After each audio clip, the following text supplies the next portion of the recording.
Hi, everyone. Good evening. Welcome to the Marian Minor Cook Athenaeum. My name is Rukmini Banerjee, and I am one of your 3 Athenaeum Fellows for the year. On September 13th, 22-year-old Jinnah Mahsa Amini was arrested by Iran's morality police for improperly wearing her hijab. According to her family and local media, she was severely beaten and died 3 days later while still in police custody. Her death sparked widespread protest across Iran. Ordinary women and girls became revolutionaries, refusing to allow Mahsa's death to be in vain. To speak about the realities that Iranian women face in the fight against the morality police and the worldwide phenomenon of misogyny that we all experience, we have with us today Professor Pardis Mahdavi. Professor Mahdavi is the provost and executive vice president at the University of Montana. She previously served as a professor of anthropology and dean at Arizona State University and the University of Denver. She is also a member of the Claremont College family, having spent 11 years at Pomona College from 2006 to 2017 in various roles. Professor Mahdavi's research interests are cross-disciplinary, spanning both wide and deep. They include gendered labor, human trafficking, migration, transnational feminism, and much, much more. She is the author of 7 books and numerous journal and news articles. She is a lifetime member of the Council of Foreign Relations and has been a fellow at the Social Sciences Research Council and the American Council of Learned Societies, Google Ideas, and the Woodrow Wilson International Center for Scholars. She has also been a member of the Colorado Commission of Higher Education since 2018. Today, Professor Mahdavi will highlight the revolutionary efforts occurring in Iran and the dramatic changes that are rocking the nation. To supplement this discussion, Professor Mahdavi will draw upon her own research in sexual politics in Iran, as well as her personal experiences at the hands of the morality police. Before we get started, a few quick reminders. Please take this time to silence and put away your cell phones. We have an incredibly important presentation for you here today, so be present. Get ready to listen and to ask engaging questions and discuss in a wonderful dialogue. As always, video and audio recording by the audience is strictly prohibited. Per college policy, it is always recommended to wear a mask when not actively eating or drinking. Welcome to the Athenaeum.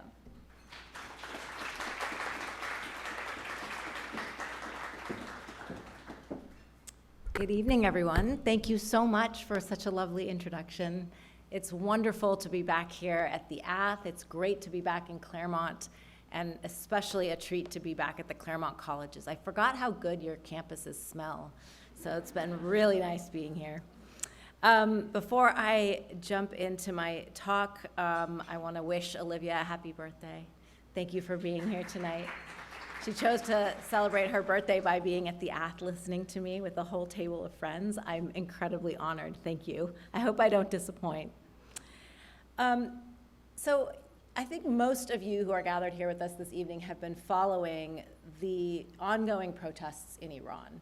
And what I thought I would do is try to provide some context and some historical background to what we're seeing today.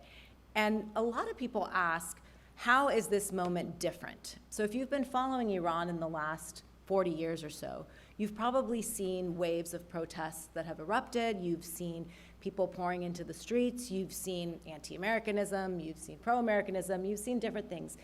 What defines our current moment today, and how is this different from the protests you've seen even in the last 5 years?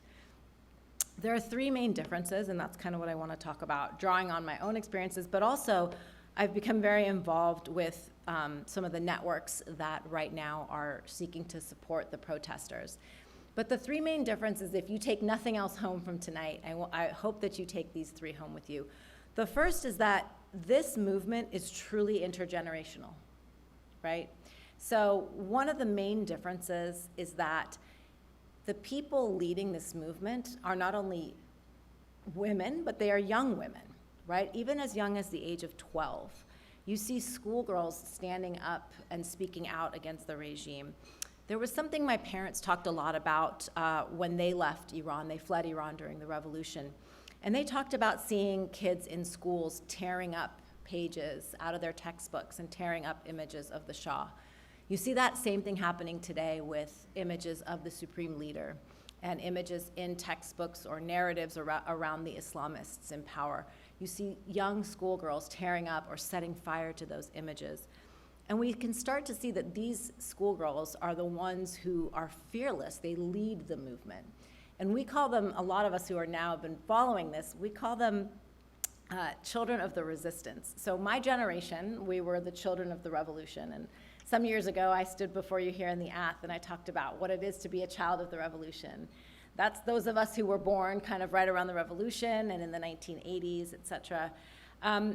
This generation are the next generation. That's sort of like my daughter's age. My daughter's 12, and we call them children of resistance because they were born into a time when my generation was already protesting, when my generation was already pushing back on an Islamist regime.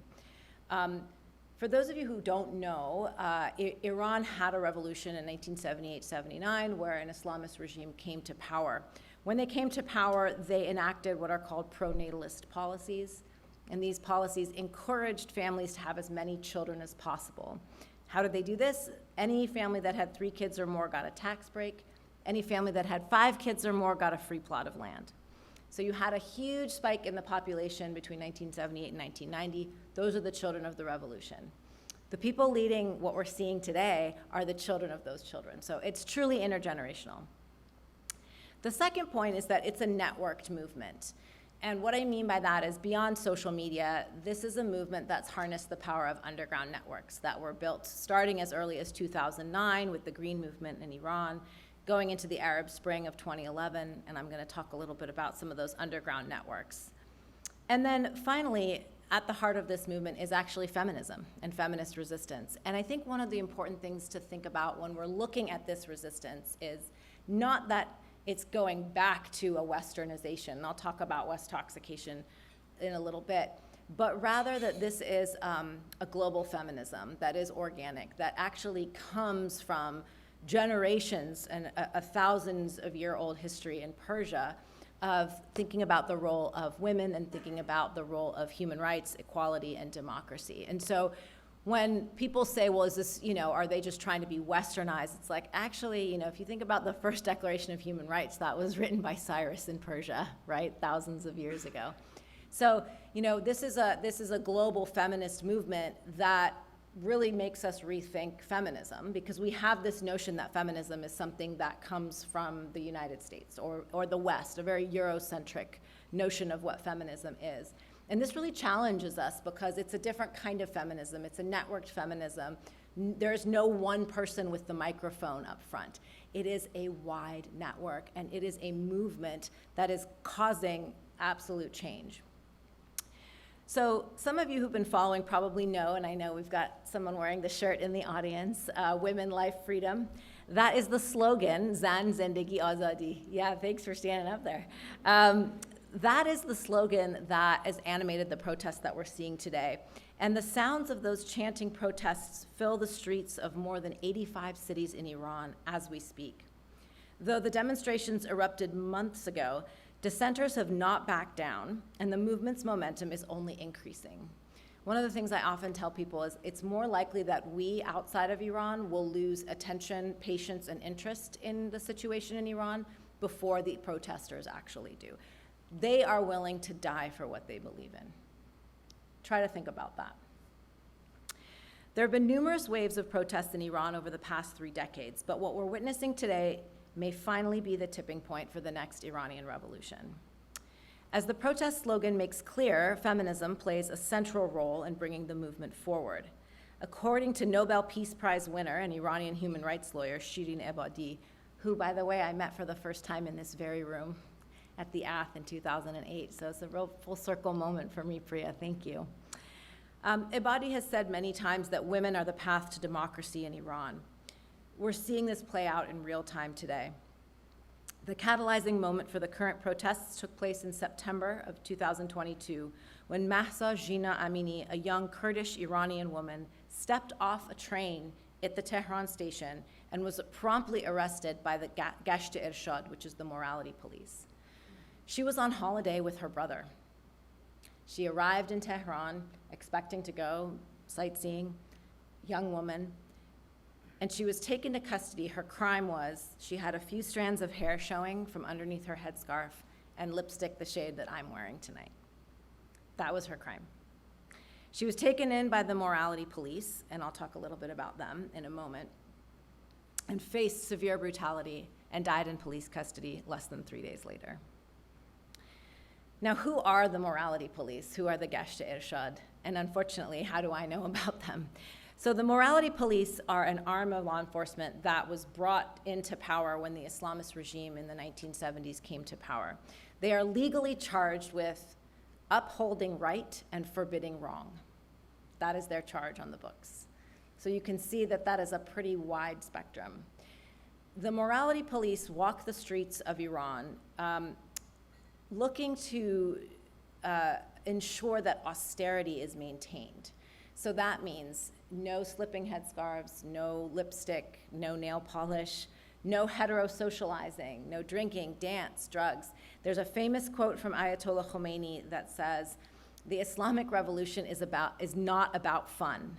In fact, there's no fun to be had in the Islamic Republic." That is this very famous quote. And the morality police are charged with ensuring that there is no fun to be had in the Islamic Republic. Now, how do you police fun, right? How are you charged with upholding a value system that is ever changing? But that is what the Gasht Irshad are charged with doing. And interestingly, how they operationalize their power shifts depending on who's in power, who's president, but also depending on the cause du jour, right? So around the elections, around New Year's time, you get a lot more arrests, and almost always for the crime of violating austerity. Amini was wearing a less than opaque headscarf, right? So it was slipping back. She had red nail polish on, red lipstick on. But the interesting thing is that this is not new, right? That people have been pushing the boundaries of comportment or outerwear for a very long time. So what I became involved with Iran's sexual revolution in the late 1990s. I initially went to Iran to study the women's movement, but became fascinated by what young people called an inqilab jinsi, or a sexual revolution. This sexual revolution was about young people speaking back to a regime with which they did not agree by using their bodies and their comportment to speak back. So what do I mean by that? This is a regime that came to power under a fabric of morality. In the 1970s, the Islamist regime came to power by criticizing the monarchy and their overly lavish West-toxication. So West-toxication is the Gharb-zadegi is the Persian word, and it refers to an over-fascination with the West. The regime came to power by promising to bring back Iran to this old sense of Iranianness. And there was this criticism of people having gotten too overly intoxicated by the West, women wearing short miniskirts, wearing red lipstick, and so the Islamic regime came to power to kind of start to course correct. Thus, the creation of the morality police. However, when the children of the revolution were born and they started growing up, they began pushing back on this regime. They don't remember the time of the Shah when things were so bad. And certainly there are valid critiques of the time of the Shah. Certainly the Shah had their own secret police, the Savak police, that arrested and murdered hundreds, if not thousands. However, they don't remember a time when Iran was so West-toxicated. What they do know is that there is a regime in power that seeks to guard every one of their movements rather than seeking to solve the unemployment problem or rather than seeking to solve issues like around traffic, right? So these young people speak back to the regime in the same language that the regime seeks to operationalize their power. The coin of the realm for this regime is outerwear, is comportment, is fun, right? So they speak back, they push back on that by engaging in behaviors that start to kind of push the boundaries. I remember when I was doing fieldwork in Iran, I had an interlocutor say to me, you know, in the United States, when you guys want to like party and have fun, you go out. But when you want to pray and be spiritual, you stay in. But in Iran, when we want to pray and be spiritual, we go out. But when we want to have fun, we go in. And as a result, they would have these very elaborate parties at different levels of the socioeconomic spectrum. And these parties were the places where they would also organize politically. So I began observing the sexual revolution in the late 1990s and began writing about it, began writing about how young people were speaking back to a regime with which they did not agree. In 2007, when I was a professor at Pomona College, I published a book called Passionate Uprisings, Iran's Sexual Revolution. That summer, I was invited to speak about my work, to present the results of my research in Tehran, which seemed like the right thing to do. And I was up at a podium, much like this, in 2007, July 12th, 2007, and I was speaking about the sexual revolution that I had observed. 13 minutes into my lecture, the auditorium doors burst open, and a dozen members of the morality police stormed into the auditorium, causing pandemonium. People were running every which way you can imagine. I, however, probably should have been running or shredding my notes or something, but I was like just in a state of suspended animation and paralysis, gripping the podium. And I kind of watched, like as in slow motion, as 4 of them came up onto the stage. And the last thing I remember was looking up before one of them hit me on the head and I passed out. So I had firsthand experiences with the morality police, but what was interesting is that in 2007, though I was arrested by the morality police, though many of my fellow academics were arrested by the morality police, nobody talked about the morality police outside of Iran. In fact, 2022 was the first time that anybody even had heard outside of Iran the phrase the morality police, right? So some people say, well, isn't that sad or isn't that messed up? Yeah, but on the other hand, look, people are now talking about the morality police. Like that is also a measure of success, right? And this is a success that's been building since the sexual revolution, since people have been going out, since people have been pushing back on a regime with which they did not agree. So there's a long history of Iranian activists drawing on core principles of human rights and feminism to push issues from the margins to the stage. In 1910, you had a constitutional revolution called the Mashruta, where women led the right to vote. In the 1950s, feminists were among the primary supporters of democratically elected Prime Minister Mohammad Mossadegh.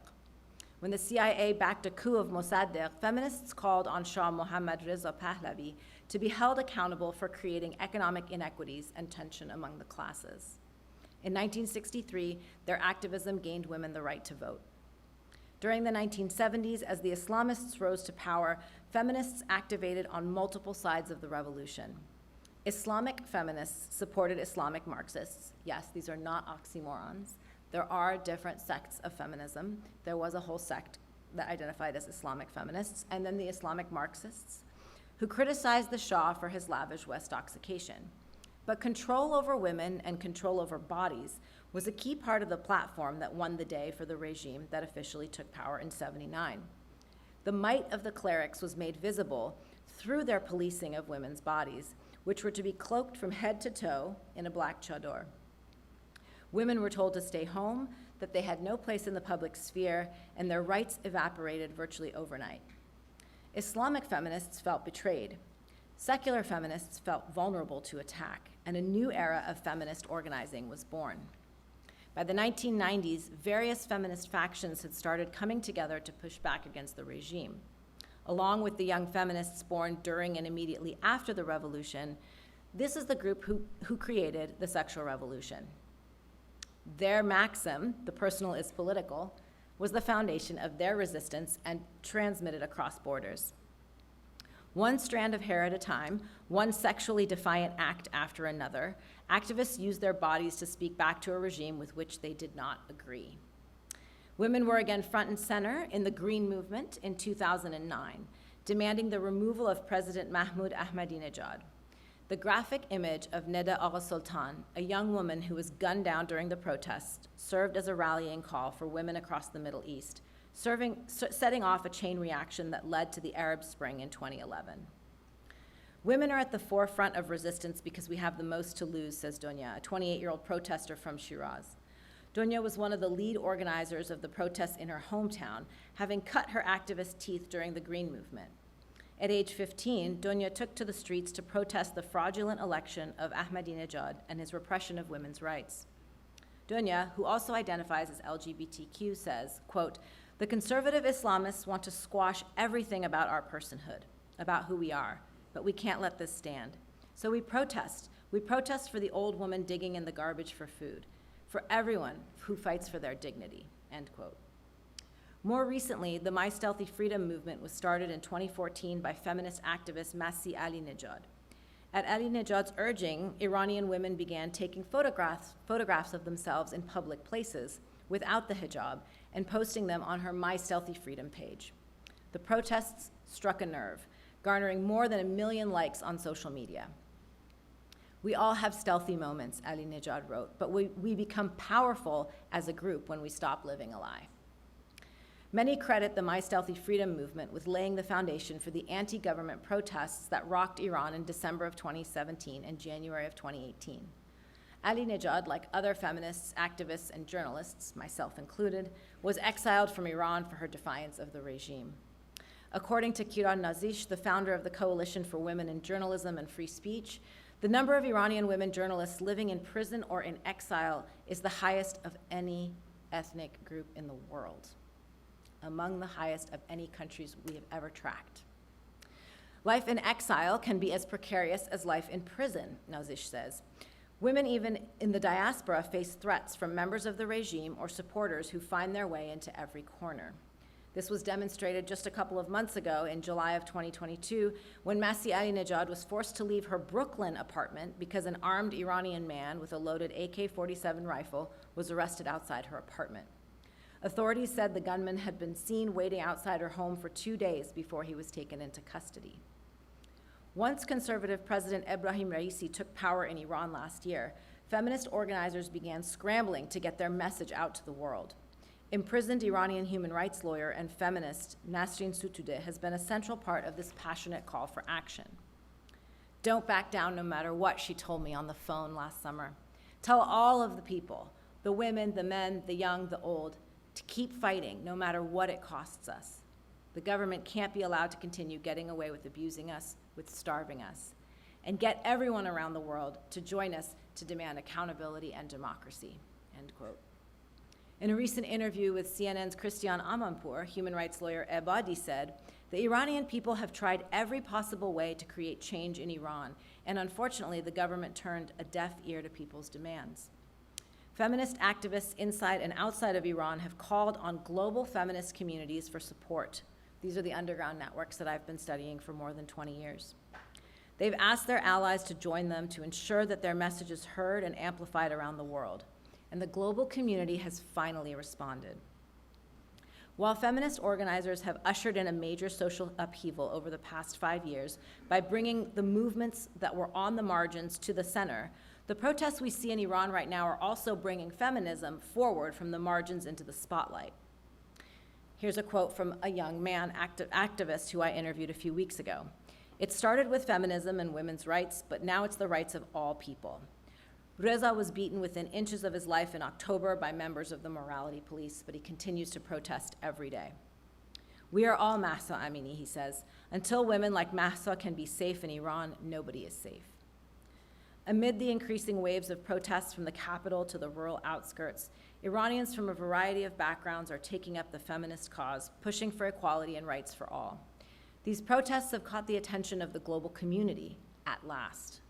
Feminist organizing in Iran has finally emerged on a global stage.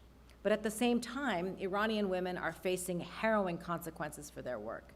Political prisoners, including noted women's rights activists such as Nasrin Sotoudeh, Yasaman Aryani, Nazanin Zaghari-Ratcliffe, etc., face beatings in prisons and flogging for their crimes, like I faced, and have been threatened with death on numerous occasions. Though the regime tries to mute their protests, feminists still fight back through the press and politics. We will not be silenced, reads a sign carried by schoolgirls, no more than age 12, protesting in Ardabil, where a teenage girl was repeatedly beaten to death by security forces after refusing to sing the pro-government anthem. Schoolgirls have shown their courage through repeated social media posts, waving their hijabs and defying the regime. Their bravery has been an inspiration and a call to action to people around the world. When I first began my fieldwork in the late 1990s, women were regularly denied access to employment, healthcare, and even their own bank accounts without a male present. They were frequently arrested by the morality police for showing a few strands of hair or a few inches of skin. Sometimes women were sent to the public squares for flogging. Other times they were subjected to invasive virginity testing. These infringements of basic human rights never made the local press, let alone sent shockwaves throughout the global community, like we're seeing today. In years past, when feminists like Sotoudeh and Ahmadinejad and hundreds of Iranian women journalists were harassed, arrested, subjected to brutality, their fates slowly began to surface in human rights reports in the papers. But in Iran, and still in much of the mainstream global media, they were eclipsed. These atrocities against women were seen or perhaps siloed as cultural or religious issues, not human rights violations. This time it's different. Women ages 12 to 72 are marching alongside one another in this truly intergenerational display of resistance. And one of the things I talk a lot about is that, the children of the revolution talk a lot about intergenerational trauma. Yes, right? A lot of people talk about intergenerational trauma. One of the things that's been most salient for me is drawing on intergenerational strength. So yes, we inherit trauma from our ancestors. Yes, my parents fled a war. Yes, my grandmother was a sharpshooter on horseback and did a lot of crazy things. However, when I'm in a tough situation, I try to harness their intergenerational strength, and that's what we see on the streets of Iran today. Men of all ages and socioeconomic backgrounds are protesting alongside them, and the international community is standing beside and behind them, organizing in support, chanting women, life, freedom, to bring all these issues to center stage. If we are all Mahsa, one young man said, then we must all fight. Still, some questions persist. One of the most interesting things to me has been, and I've recently started interviewing folks around this issue, is while women are at the forefront of this, and feminism certainly is an anchoring pole, why are all the public executions men? Why are most of the arrests men? Why are most of the public floggings men? When I started interviewing members of the morality police who have defected, including my own interrogator, the response was fascinating to me. They reported that members of the regime in power didn't think women were enough of a threat to warrant an execution or to warrant a longer stay in prisons. When I was released after 33 days, the last thing that my captor said to me was, "You're not worth a spot in Evin. Get out of Iran and never come back." So it's this misogyny that runs at such a deep level, that is so deeply entrenched, that means that women are not even though they're at the forefront of this, they're not even seen as powerful enough to be at the forefront. These are some of the persisting questions that keep me up at night. Is this a revolution? Is this a transnational moment where another Arab Spring is going to come? Why are there more executions of men? How are we going to put a transitional government into place? What's the role of the diaspora, and how can we help? Thanks to activists over the decades, human rights are understood as central to a thriving democracy, bringing a resistance that began at the margins into the mainstream in a global call for change. And thanks to this resistance, feminism is brought forward as one of the most powerful catalysts for social transformation of our time. It's important we continue the fight. Thanks.